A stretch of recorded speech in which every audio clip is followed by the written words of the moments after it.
Hello everyone and welcome back to the Great Book of Grudges. My name is Nathan and today we're going to talk about a character that we're all kind of waiting for. And let's be honest, you know what Total War Warhammer really needs is, well, more Skaven content. Yes, we're going to talk about Grayseer Thanquol because it's been a while since we've talked about him. And obviously how with Warhammer 3 having changed so many things around, I've had a thought on how our favourite little Grayseer could be implemented, and I'm kind of trying to avoid painting up his end times model because it's massive and I'm just not bothered. Hey, at least I'm honest, right? But anyways, let's talk about the character. You see, Grayseer Thanquol is rather important in the lore. He's shown up a lot of times, mostly to act as a sort of Scooby-Doo villain. Yeah, he is known to be incompetent at the very best, let's just leave it at that.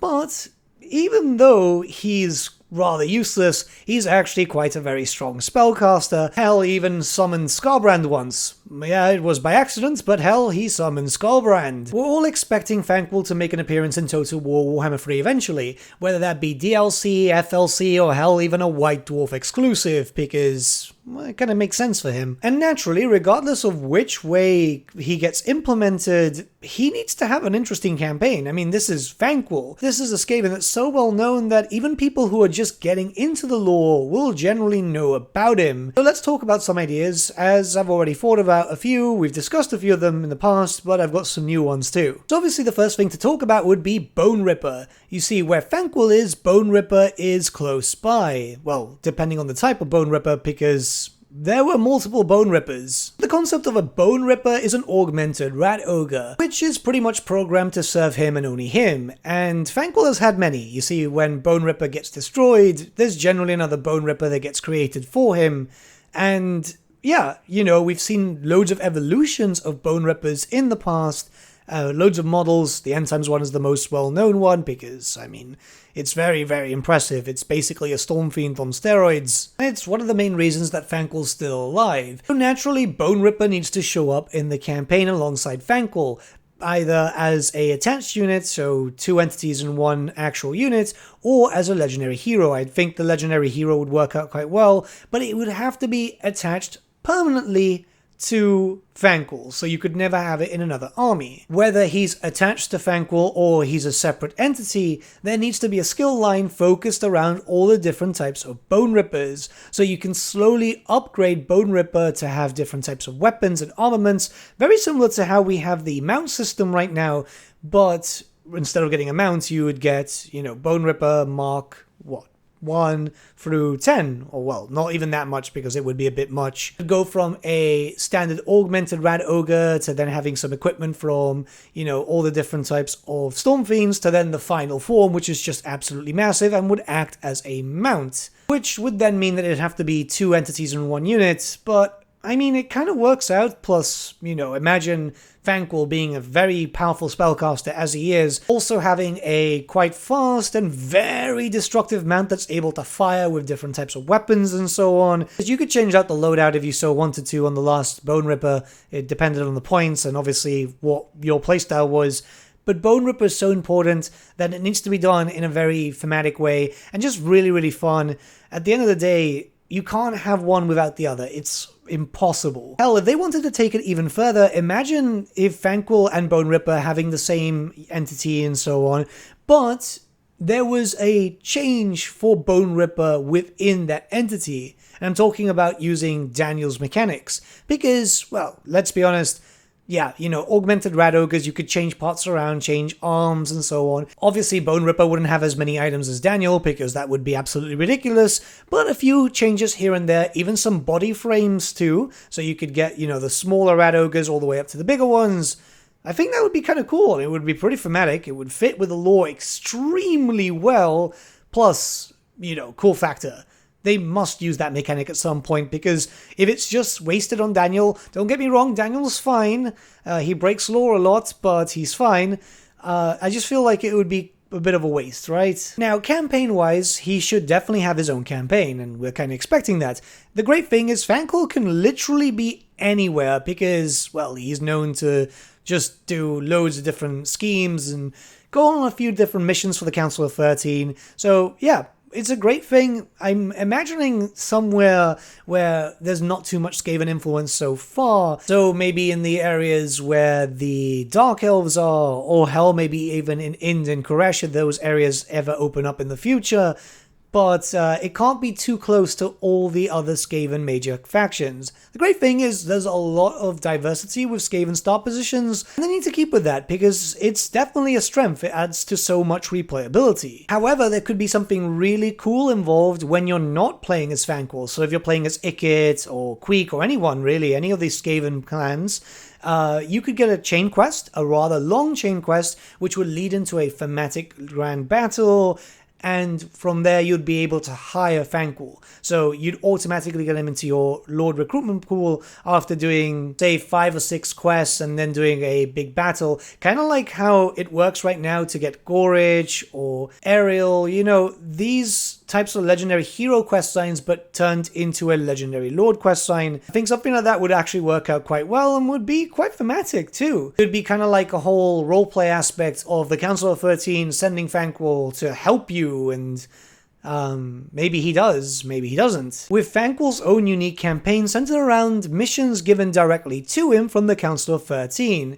Yes, in a very similar sense to Clan Eshin, but taken up a notch. You see, one thing that the Skaven have in lore is called the Great Ascendancy, where the Skaven finally band together and the Horn Rat will make his appearance in the Warhammer fantasy world in the flesh. Well, corporeal flesh, but you know. So what Thanquol's job right now is to deal with the whole situation of this needs to happen now, right? And this wouldn't be the same thing as the Vortex campaign where they're actually trying to summon the Horned Rat, but rather they're trying to summon in the Vermin Lords. The idea is to bring in the Shadow Council of 13, yes, there is a Shadow Council of Vermin Lords, as that will allow them to start getting the gears moving for them to finally take over the world, as Skaven have prophesied for many, many generations. So you'd be getting missions to take out particular factions, locations of strength, and possibly even fighting against the other Skaven clans to bring them down to heel. You know, special missions where you'd need to fight against Frot, or Skrolk, or Ikit. This wouldn't be to kill them, but rather to pacify them and make them join your cause. Now, yes, I know some of you are already typing that, well, Thanquol doesn't really get that much love from the Council of 13.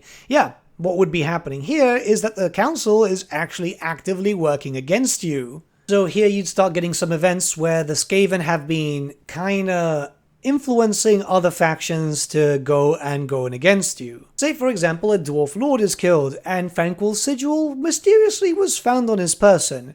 An Empire nobleman, a Bretonnian lord, anything really, because it wouldn't really be a Skaven campaign without Skaven screwing over other Skaven. Here's a fun fact for you if you don't know the lore too much. During the whole event known as the Black Plague, the Skaven almost won. They actually almost destroyed the Empire and would have probably taken the world after that, but yeah, they screwed each other over. So something like that could be represented quite well, because Thanquol is trying to be very, very strong, right?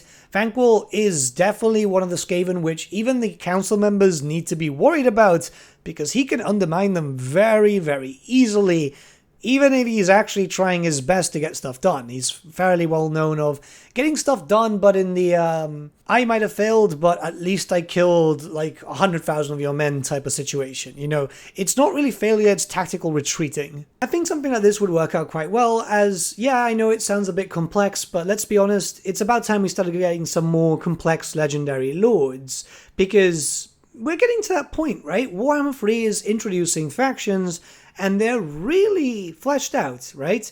Khorne's got some unique fun mechanics, Nesh, Nurgle, Zinj, Cafe, Kislev.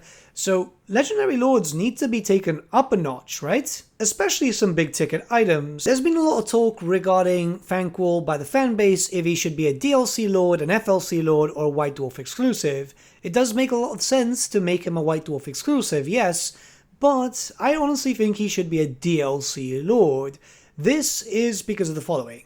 It could introduce a special type of lord known as the Vermin Lord. Monstrous, Skaven greater demons. Yep, there are demons. This is the only one that we know of, but yeah, I mean, they're freaking cool, aren't they? With a few different types of variants, so you'd have the standard one, you have the Warp Seer. The idea is to have all the different types of Vermin Lords in one DLC. Because let's be honest, if we do get another Skaven DLC, it's likely to be the last. We already have all the major clans, we've got some minor ones too, and really we're not missing that many characters, are we?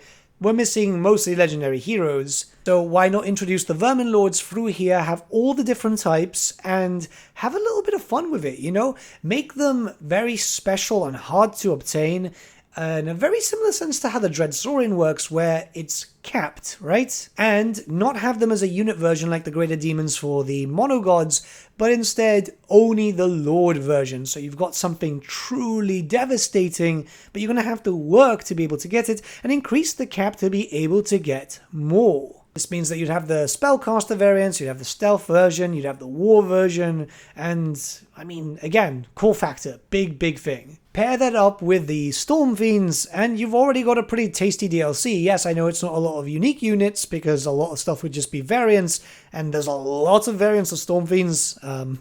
There is a lot. I mean, mostly people on the tabletop use the Rattling Gun ones, because they were horrendously broken, but already this is pretty chunky, and it has everything that we need. I mean, let's be honest, there's not that much else missing, barring Giant Rats, and please, if anyone from Creative Assembly is listening, Giant Rats, please, you can do swarms now. You can do swarms. But pretty much there, we're kind of done. Yeah, I know. The Skaven would be considered complete, or at least near enough complete. They could do little legendary heroes here and there. Hell, if they wanted to take it up a notch, since we've seen that DLC quality has been much larger with Champions of Chaos, maybe, with the lack of units, they could add in some legendary heroes. Like, for example, Scar Bloodtail for Queek, just to give him, you know, a friend. Because he kind of needs a friend, he's lonely. And again, this would just pretty much be the way to complete the Skaven. You know, a way to celebrate the fact that they've finished one race completely. Now, we could expect some more new units coming into effect with Warhammer the Old World, but the Skaven are in a very good place. The only thing I'd say they're really missing is having the option for additional hand weapons for like Clan Rats and Storm Vermin and stuff. But those are unit variants, and that's more than possible to do, in all honesty. Pair this alongside a Skaven rework. Yes, I know the Skaven are perfectly fine, and the rework itself would not actually be for the faction, but rather to fix up some factions. So Clan Pestilence desperately needs to have a unique look, you know, plagues and stuff. Just something to make them feel like a major clan. Give Queek some head-hunting mechanics, because, you know, he's Queek Headtaker.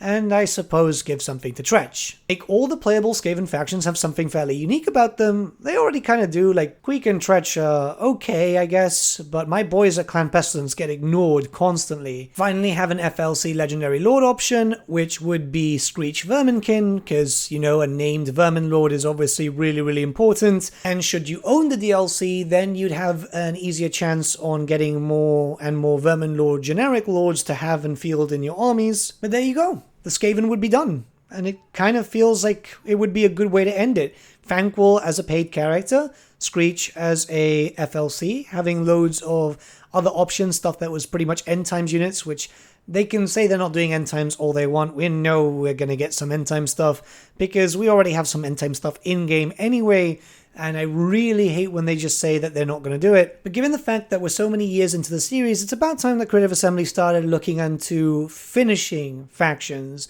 so other ones could then take the more attention. Yes, the Skaven have taken a lot of attention over the years, but let's be honest, the moment they're done, then people stop asking, and then they can start focusing on other things too. I don't know, but Thanquol definitely needs to be a Legendary Lord, and we know he's coming, but he definitely needs to be paid for so we can just get the final big things for the Skaven. At least that's what I think. Let me know what you guys think in the comments below. Let's start a bit of a discussion. I wanted to talk about Thanquol today because, to be honest, it's been a while, and really, he's a good character. It's kind of weird that we still don't have him in the game. I know they said eventually, but eventually is starting to feel really far away with these DLC drops. Hopefully it's faster soon. But yeah, I'll see you all again very soon, and have a good day.